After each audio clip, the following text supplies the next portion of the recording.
एक महान ब्राह्मण राजा। बात आज से 2100 साल पहले की है। एक किसान ब्राह्मण के घर एक पुत्र ने जन्म लिया। नाम रखा गया पुष्यमित्र। पूरा नाम पुष्यमित्र शुंग। और वो बना एक महान हिंदू सम्राट जिसने भारत को बुद्ध देश बनने से बचाया। अगर ऐसा कोई राजा कंबोडिया, मलेशिया या इंडोनेशिया में जन्म लेता तो आज भी ये देश हिंदू होते।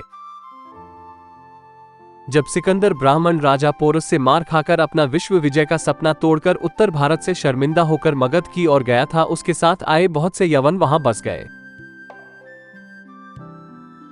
अशोक सम्राट के बुद्ध धर्म अपना लेने के बाद उनके वंशजों ने भारत में बुद्ध धर्म लागू करवा दिया। ब्राह्मणों के द्वारा इस बात का सबसे अधिक विरोध होने पर उनका सबसे अधिक कत्लेआम हुआ। हजारों मंदिर गिरा दिए गए। इसी दौरान पुष्यमित्र के माता पिता को धर्म परिवर्तन से मना करने के कारण उनके पुत्र की आंखों के सामने काट दिया गया। बालक चिल्लाता रहा, मेरे माता पिता को छोड़ दो। पर किसी ने नहीं सुनी। मां बाप को मरा देखकर पुष्यमित्र की आंखों में रक्त उतर आया। उसे गांव वालों की संवेदना से नफरत हो गई।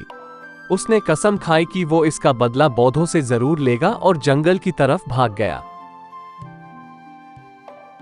एक दिन मौर्य नरेश बृहद्रथ जंगल में घूमने को निकला। अचानक वहां उसके सामने शेर आ गया। शेर सम्राट की तरफ झपटा। शेर सम्राट तक पहुंचने ही वाला था कि अचानक एक लंबा चौड़ा बलशाली भीमसेन जैसा बलवान युवा शेर के सामने आ गया। उसने अपनी मजबूत भुजाओं में उस मौत को जकड़ लिया। शेर को बीच में से फाड़ दिया और सम्राट को कहा कि अब आप सुरक्षित हैं। अशोक के बाद मगध साम्राज्य कायम हो चुका था। यवन लगातार मगध पर आक्रमण कर रहे थे।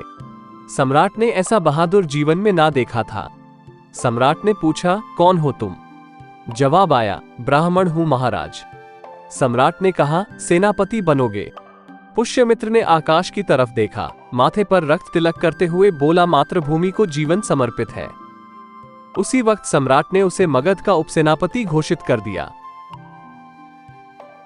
जल्दी ही अपने शौर्य और बहादुरी के बल पर वो सेनापति बन गया।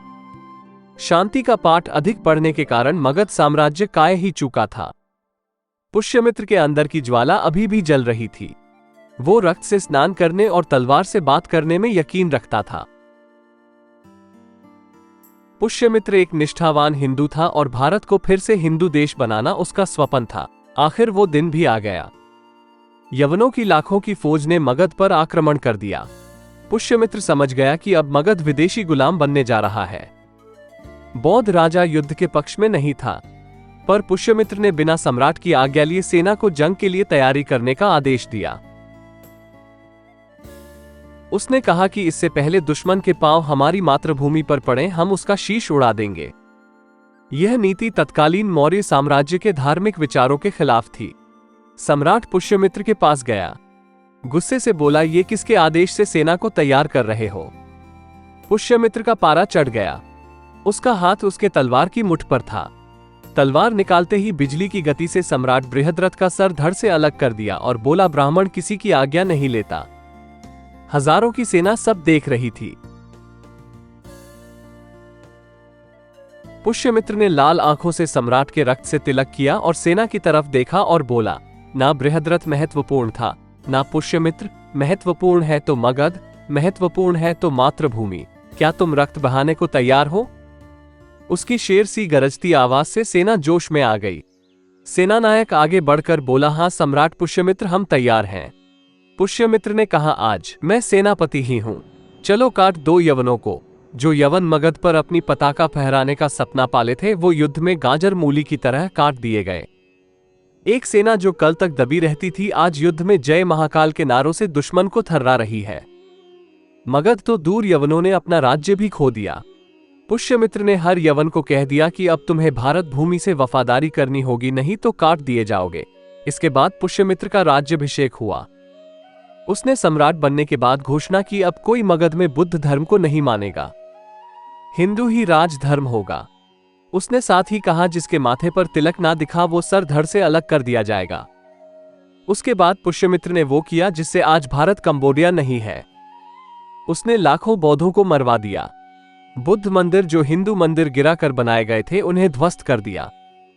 बुद्ध मठों को तबाह कर दिया। चाणक्य काल की वापसी की घोषणा हुई और तक्षशिला विश्वविद्यालय का सनातन शौर्य फिर से बहाल हुआ। शुंग वंशावली ने कई सदियों तक भारत पर हुकूमत की।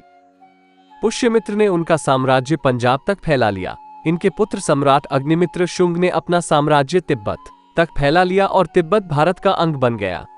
वो बौद्धों को भगाता चीन तक ले गया। वहां चीन के सम्राट ने अपनी बेटी की शादी अग्निमित्र से करके संधि की। उनके वंशज आज भी चीन में शुंग उपनाम सुरनाम ही लिखते हैं।